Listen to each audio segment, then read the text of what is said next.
మహానుభావులు అందరికీ అభివందనములు. కళలను గుర్తిద్దాం, కళాకారులను గౌరవిద్దాం. మట్టిలో మాణిక్యాల పరిచయ వేదిక, పల్లె పాటల పరిమళ వీచిక అంటూ మరుగున పడిన మట్టిలో మాణిక్యాల వంటి తెలుగు కళాకారులు ఎక్కడున్నా కళాన్వేషణ చేస్తూ వారి కళా విశేషాలను, వైభవాలను ప్రపంచానికి పరిచయం చేస్తున్నది మన తేనె తెలుగు ఛానల్. మనలోని అపారమైన సాంప్రదాయ కళా నైపుణ్యాలను ప్రోత్సహిస్తూ వాటిని భావితరాల కోసం భద్రపరచాలనే సదుద్దేశంతో మీ ముందుకు వస్తున్న మన తేనె తెలుగు ఛానల్ ను మీరంతా సహృదయంతో సబ్స్క్రైబ్ చేసుకుని లైక్ చేసి ఆదరించాలని మనస్ఫూర్తిగా కోరుచున్నాము. ఇట్లు మీ అందరి అభిమాన ఛానల్ తేనె తెలుగు ఛానల్. ఆ ప్రవహించుతున్న నదీమతని గాంచితివి కదా, సంపదయునెత్తే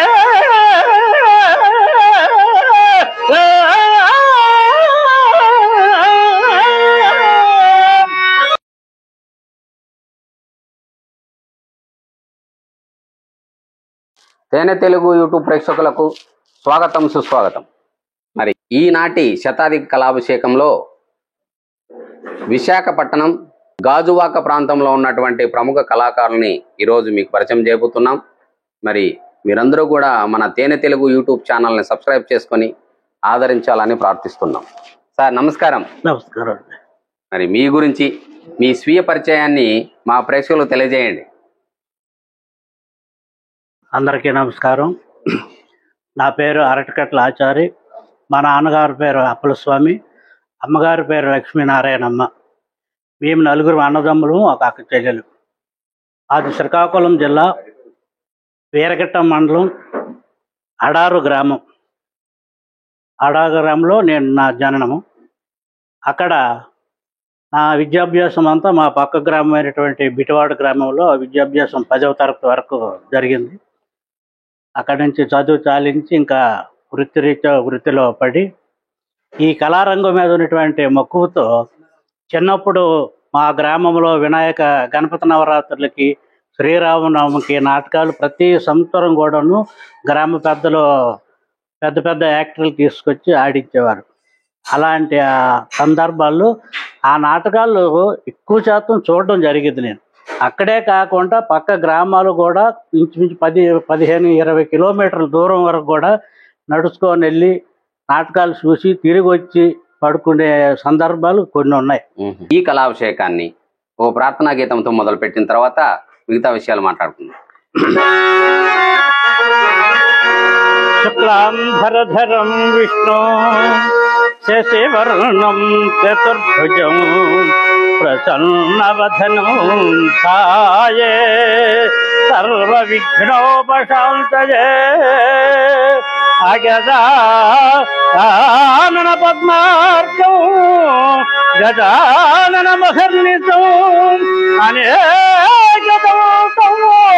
భక్తానాం ఏకదౌతముపాస్మహే ఏకదౌతముపాస్మహే.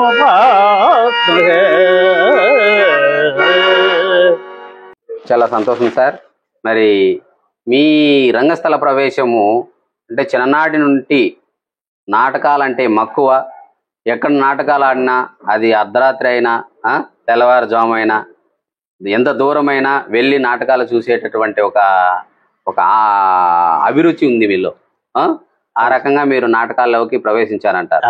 ఇంకా ఆ తర్వాత మా గ్రామంలో కడుగుల లక్ష్మయ్య, మర్రివలస అప్పలస్వామి మాస్టర్ గారు, కోటీశ్వరమ్మ గారు హరిశ్చంద్ర నాటకం అవుతుంది.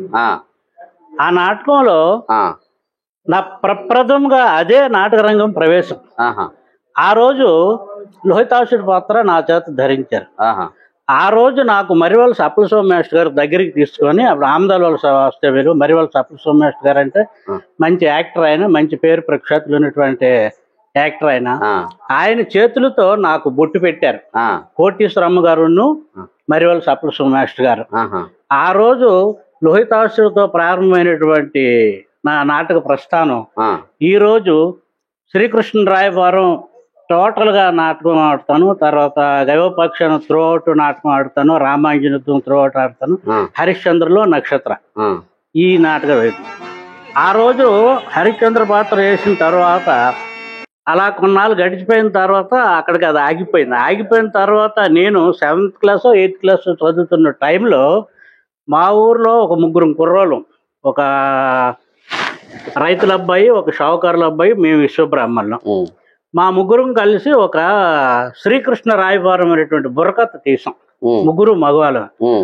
ఆ బుర్రకథకి ప్రప్రథమంగా గురువు అయినటువంటి సల్లా శంకర్రావు గారు, ఆయన మాకు ఆ బుర్రకథ నేర్పించారు. ఆయన నేర్పించిన వేళ విశేషం ఏంటో గానీ కనీసం ఇంచుమించు దగ్గర ఇంచుమించు ఒక 500-600 రూపాయలు 500-600 బుర్రకథలు ఆడాం.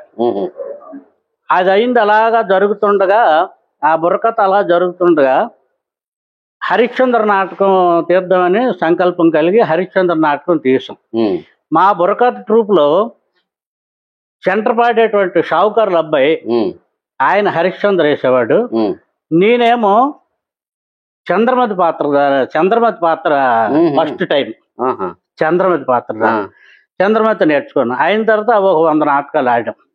100 నాటకాలు ఆడిన తర్వాత అక్కడి నుంచి క్రమేపా కొన్ని ఆర్థిక పరిస్థితుల వల్ల నాటక రంగానికి కొద్ది దూరం అయ్యి బ్రతుకు తెరువు గురించి నేను ఇక్కడ విశాఖపట్నం వచ్చి రావాల్సి జరిగింది. వచ్చిన తర్వాత ఇక్కడ ఇంచుమించు మాకు ఒక 4-5 సంవత్సరాల వరకును ఇంకా పూర్తిగా నాటక రంగం విడిచిపెట్టేయడం అయిపోయింది. అయిపోయిన తర్వాత ఇక్కడ మేము పనిచేస్తూ ఇక్కడ ఇల్లు అద్దెకి తీసుకొని అద్దె ఇంట్లో ఉంటుండగా, భార్య పిల్లలు మేము అందరం ఉంటుండగా, మా పక్కన ఇంకొక అతను కందాల వెంకటరావు గారు కానీ మా విశ్వబ్రాహ్మణ అతనే. మేమేంటంటే ఉదయం నుంచి సాయంకాలం వరకు పని చేసుకొని రావడం, సాయంకాలం ఏదో వచ్చిన తర్వాత స్నానాలు పనులు చేసుకొని ఇప్పుడు మన పాత పాడినటువంటి పద్యాలు ఇవన్నీ ఉంటాయి కదా, ఇలాగా నెంబర్ వేసుకోవడం, ఇలా చేస్తుంటే పాడుతుంటాం. అప్పటికి కందాల వెంకటరావు గారు అనే అతను డైరెక్టర్, నెక్స్ట్ ఆయన మంచి భాష కోవిదుడు, తర్వాత నటుడు, మంచి నటుడు కూడా.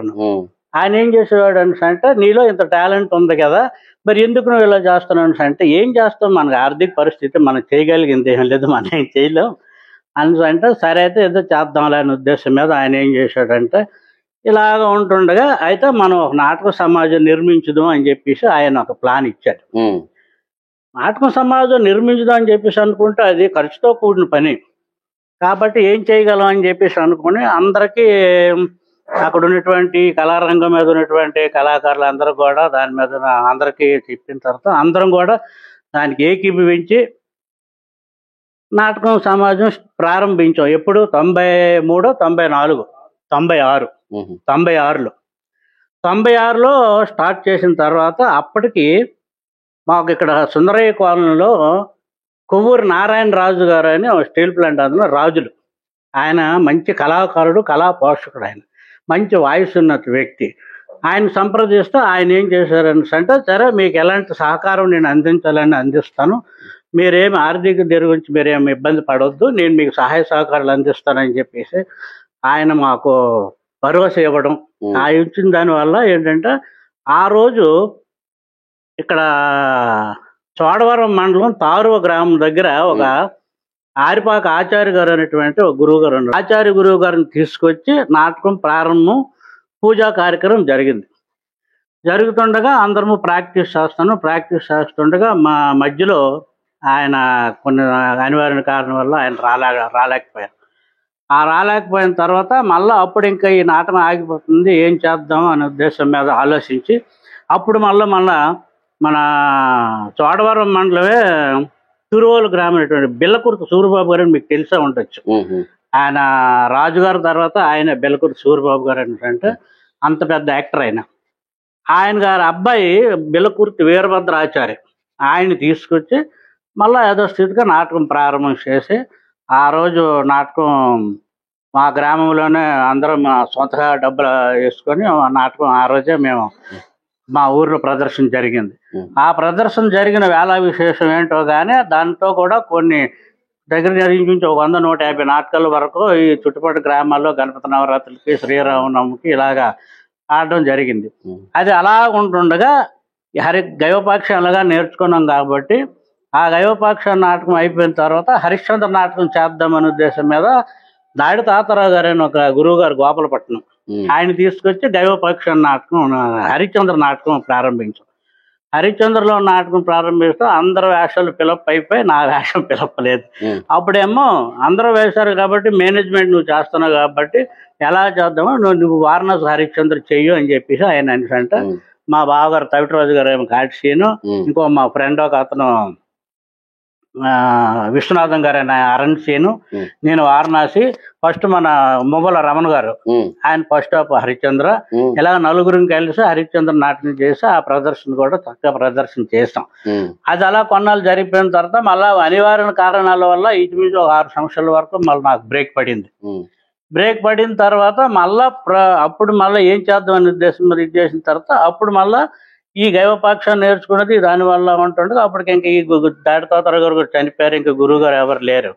లేకపోయిన తర్వాత అక్కడ ఇక్కడ ఏదో పాడడం అలా జరుగుతుంటుండగా మళ్ళీ గురువు గారు మాకు తలికపల్లి సూర్యనారాయణ శాస్త్రి గారు ఆయన చాలా పెద్ద హార్మనిస్టు, నంది అవార్డు గ్రహీత, ఆంధ్ర రాష్ట్రంలో మన ముఖ్యమంత్రుల చేత కూడా మంచి పరీక్ష నంది అవార్డు తీసుకున్నటువంటి వ్యక్తి.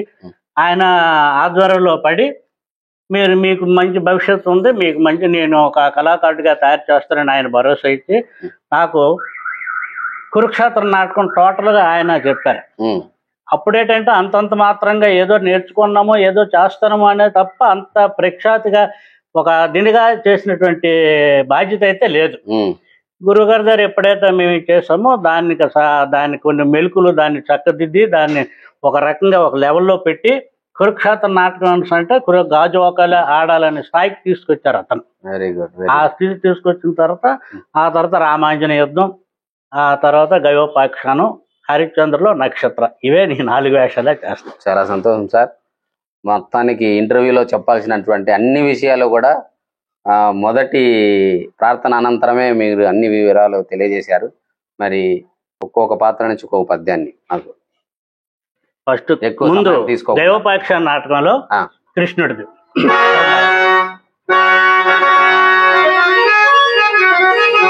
మిత్రమా, ఆ ప్రవహించుతున్న నదీమితరిని గాంచితివి కదా, అది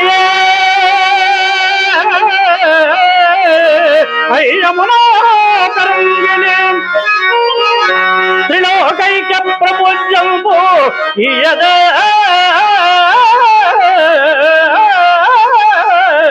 బృందావనము అస్మదీయమగు మాయ క్రీడకు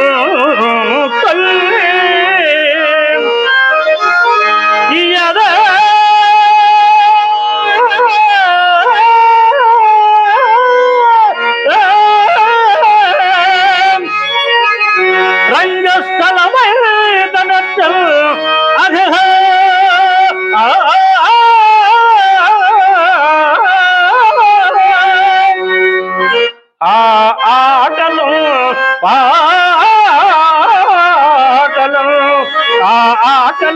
పాటలు మదికి జప్తికి వచ్చునేని ఇప్పుడు నా దేహము పొంగెడు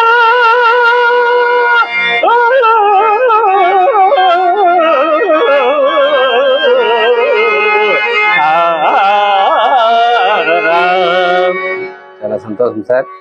మరొక పద్యాన్ని హరిశ్చంద్ర పాత్ర నుంచి రామాంజన గురువర్య, ఈనాటికారుడు తమ శిష్యుని పగల అనుగ్రహ విశేషమున ఇత్తటి కరుదించినందులకు కృతజ్ఞుడు మహాత్మ పావనమయ్యము భాస్కర వంశము మీదు రాకతే పావనమై కావట దర్శనార్థమున దయదగా మాల్చమది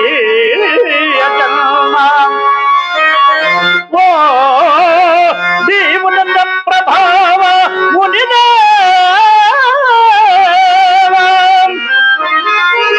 భవ కరుణాద్ర దృష్టితే జీవి భవంబో సంపదయునెత్తే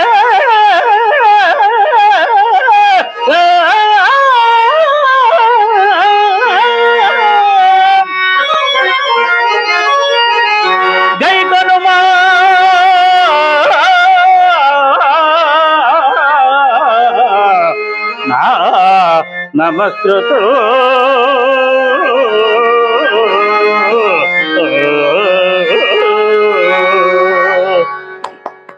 చాలా చక్కని గాత్రం మీదే. భాష కూడా అట్లే ఉంది, గాత్రం అట్లే ఉంది, విగ్రహం కూడా ఇంకా బాగుంది. గురువు గారు దయ వల్ల భాషలో ఉన్నటువంటి లోపాలన్నీ ఆయన మమ్మల్ని చక్కదిద్ది, అలాగే మాకు ఇంకో గురువు గారు తిరుగండి శ్రీనివాసరావు గారు ఉన్నారు, నా చిన్ననాటి మిత్రుడు. ఆయన కూడా ఈ దాంట్లో కొన్ని మెలకువలు కూడా అది కాదు సోదర ఇలా కాదు సోదర నటనలో కానీ భాషలో కానీ సంగీతంలో కానీ ఆయన కూడా కొన్ని మెలకువలు నాకు చెప్పి నా ప్రోత్సాహానికి మా గురువు గారును ఆయన మాకు మా కంకణం కట్టుకొని నన్ను ఈ స్థితికి తీసుకొచ్చినటువంటి వృద్ధురాలు, వాళ్ళకి నేను సర్వదా రుణపడి ఉంటున్న. వాళ్ళకి ఇప్పుడు కూడా నా యొక్క వాళ్ళ ఆశీర్వాదాలు కావాలని నేను కోరుకుంటున్నాను. అలాగే నా తోటి పనిచేసినటువంటి మా బావమరిది అయినటువంటి నానాజీ గారు, అలాగే నాకు చిన్ననాటి మిత్రుడు అయినటువంటి బిఎస్ నాయుడు గారు, మరి శ్రీపాద శర్మ గారు అంటే మాకు చిన్ననాటి నుంచి మిత్రులు. ఆయన ఏ కార్యక్రమం ఏ విషయాల్లోనైనా సరే మాకు ప్రోత్సాహం చేస్తారు. అలాగే ఆయన తవిటరాజు గారు మా బావ గారు, ఆయన అలా చెల్లిన నేను మ్యారేజ్ చేసుకున్నాను. ఆయన కూడా మాకు చక్కగా కళాకారుడు, మాకు కూడా ఎన్నో రకాల ప్రోత్సాహం చేస్తారు. వీళ్ళందరికీ కూడా నేను వారికి పేరు పేరున కృతజ్ఞతలు తెలుపుకుంటూ నా ఈ స్థితికి తోడ్పడినటువంటి వాళ్ళందరూ కూడా నేను నమస్కారాలు చేస్తున్నాను. నమస్తే సార్. మరి చివరిగా నక్షత్రం హరిశ్చంద్ర, ఎంతకాలమయ్యా ఇట్లు ముక్కు పట్టుకుని కూర్చుండదు, అలజక గుళ్ళు గోపురముల నిజు అప్పు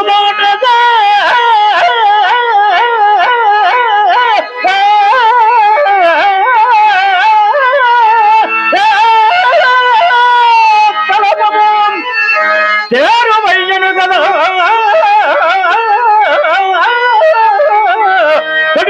రవాతేరిలో తలకవో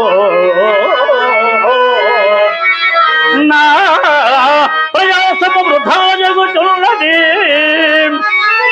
వెళ్ళబుచ్చున బలుదని మారుణంబు జగమేజదలుచిన నేను పూజను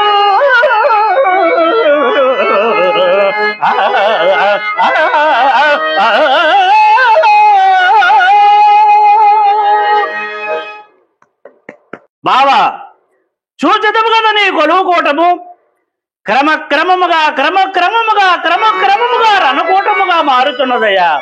పదుగురుండగా నా చెప్పబోవు వాక్యములు ఆలించముగాక. చెల్లియో చెల్లగో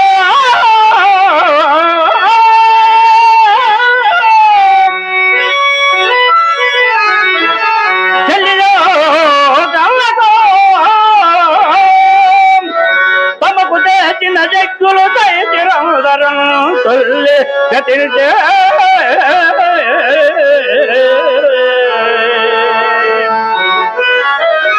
నేడు నన్ను దూతగా పంపిరి పంధిసేదా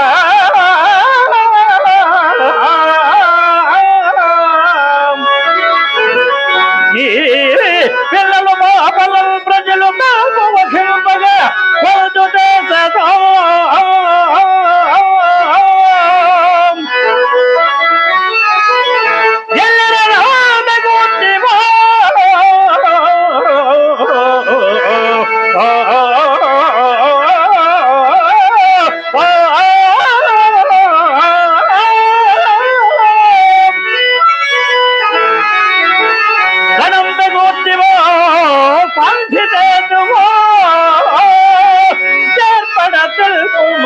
గౌరవేశ్వర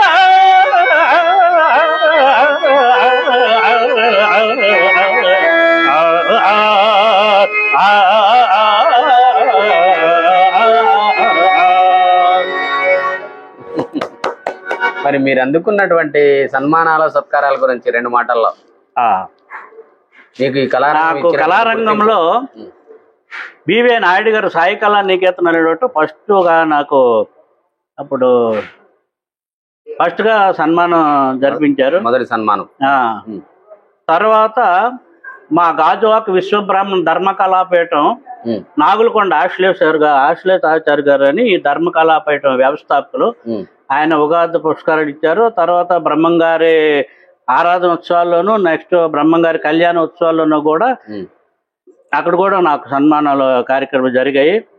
తర్వాత మాధవదారిలో పోర్ట్ నాయుడు గారి ఆధ్వర్యంలో మా కళాకారులు అందరూ కూడా ఆ రోజు సన్మానం కార్యక్రమం చేసి నాకు ఒక తులం బంగారు రింగ్ కూడా ప్రజెంటేషన్ చేశారు ఆ రోజు. మా కళాకారులు అందరు కూడాను. నెక్స్ట్ గాజువాక బ్రహ్మగిరి అక్కడ కూడా నాకు సన్మానం చేశారు. తర్వాత మా గ్రామంలో కూడా ఒకసారి ప్రదర్శన జరుపుతూ మా గ్రామం కూడా సన్మానాలు చేశారు. అంటే ఎక్కువ కూడా నేను ఈ సన్మానాలకి ప్రోత్సాహంగా ఎక్కువ నేను చూపించను, ఎందుకంటే ఇంకా మనం చాలా అభివృద్ధి చెందవలసి ఉంది కాబట్టి. ఇలాంటి సందర్భాల్లో మనం సన్మానాలు సత్కారం చేసేటప్పటికి మనకి ఏమవుతుందంటే చిన్న కొద్దిగా అహంకారం అనేటువంటిది మనలో ప్రవర్తిస్తుందనే ఉద్దేశం మీద ఆ సన్మాన సత్కారం కొద్దిగా దూరంగా ఉండి ఇంకా ఈ కళారంగాన్ని ఇంకా నేర్చుకోవడానికి ప్రయత్నం చేస్తూనే ఉన్నాను. ఇంకా చేయవలసింది చాలా ఉంది. చాలా సంతోషం సార్. మరి మా తేనె తెలుగు యూట్యూబ్ ఛానల్ ద్వారా మీకు మీ కళను మెచ్చి మేము ఒక చిన్న ప్రశంసా పత్రాన్ని వదలుచుకున్నాం, తీసుకోవాల్సిందిగా కోరుచున్నాం. మీకు కూడా మీ తేనె తెలుగు కల్చరల్ చారిటబుల్ ట్రస్ట్ కూడా మా యొక్క కళాకారులు అందరి తరఫున కూడా మీకు కూడా సర్వదా మేము కృతజ్ఞతలు తెలియజేసుకుంటూ ప్రతి ఎవ్రీడే కూడా మీ యొక్క కార్యక్రమాలు సెలవు మేము రోజు కూడా ఖాళీ టైంలో ఏదో టైంలో కనీసం రోజుకి అట్లీస్ట్ ఒక అరగంట టైంలోనే మీ కార్యక్రమం ఏదో ఒక సందర్భంలో ప్రతి జిల్లాలో కూడా ఈ ఆంధ్ర రాష్ట్రం మొత్తం మీద మీరు ఎక్కడెక్కడ చేస్తున్నారు అన్ని కార్యక్రమాలు కూడా నేను డైలీ నేను చూస్తుంటాను. ఈ రోజు మీరు మాకు అదృష్టం కలిగినందుకు సర్వదా మా బాలుగారు మా గురువు గారు అయినటువంటి ఆయన ద్వారా మాకు ఈ అవకాశాన్ని కల్పించారు కాబట్టి మీకు కూడా హృదయపూర్వక ధన్యవాదాలు తెలియజేసుకుంటూ బాలుగారు కూడా మరి మా కళాకారులు అందరి తరఫున కూడా ఆయన కూడా మా ధన్యవాదాలు తెలియజేసుకుంటున్నాం. ఎందుకంటే బాలు గారికి మా గాజువా కళాకారులు అంటే ప్రత్యేకమైన అభిమానం అతనికి. మాకు ఆయన మేమంటే అతనికి ఒక ప్రత్యేకమైన అభిమానం. అందుకనే ఎక్కడ ఏ కార్యక్రమం జరిగినా సరే మాకు ఇంటిమేషన్ ఇస్తారు ఆయన. అనంతపురం అంత ఆయనకి మాకు ఇంచుమించు ఒక 30 కిలోమీటర్ల దూరం అయినప్పుడు కూడాను ఏ ఒక్క కార్యక్రమాన్ని కూడా మా అందరిని కూడా దృష్టిలో పెట్టుకొని మమ్మల్ని అంత ఇదిగా చూస్తున్నారు కూడా ఆయన కూడా మా యొక్క కళాకారులు అందరి తరఫున కూడా అభినందనలు కృతజ్ఞతలు తెలియజేసుకుంటున్నాను సార్. ఈ సర్టిఫికేట్ ప్రదానం కోసం మరి పెద్దలు బాలు గారు మధ్య బాలు గారు రావాల్సిందిగా కోరుచున్నాం సార్. మీ చేతుల మీదుగా వారికి ప్రదానం. Thank you sir. మరి ఈ సర్టిఫికేట్ ను మీకు బాగా ఆత్మీయులైనటువంటి బాలసుబ్రహ్మణ్యం గారు చేశారు. ఈ ట్రస్ట్ ను అయితే మా పెద్దరికం సాయి డైరెక్టర్ గా నేను ఆ వ్యవస్థాపకులుగా ఈ ట్రస్ట్ నడుపుతున్నాం సార్. చాలా సంతోషం సార్. మరి ఎంత కళాకారుల గురించి ఇంత మీరు శ్రమపడి ఎక్కడ అనంతపురం జిల్లా అంటే ఎక్కడ విశాఖ అంటే ఎక్కడ ఇంత శ్రమ కోర్చి మా కళాకారులు అందరి దగ్గర కూడా మీరు మనల్ని పొందుతున్నారు. మీరు కూడా ఈ కళారంగానికి ఇంత సేవ చేస్తున్నారంటే అది ఒక మా అదృష్టంగా భావిస్తూ చిన్న ప్రయత్నం మధ్య నేనైతే పెద్ద సేవకునేం కాదు. మరి మా తేనె తెలుగు కల్చరల్ చారిటబుల్ ట్రస్ట్ ద్వారా ఓ కళామ తల్లి ముద్దు బిడ్డ కలకాలం వర్ధిల్లాలని కోరుకుంటున్నాం సార్.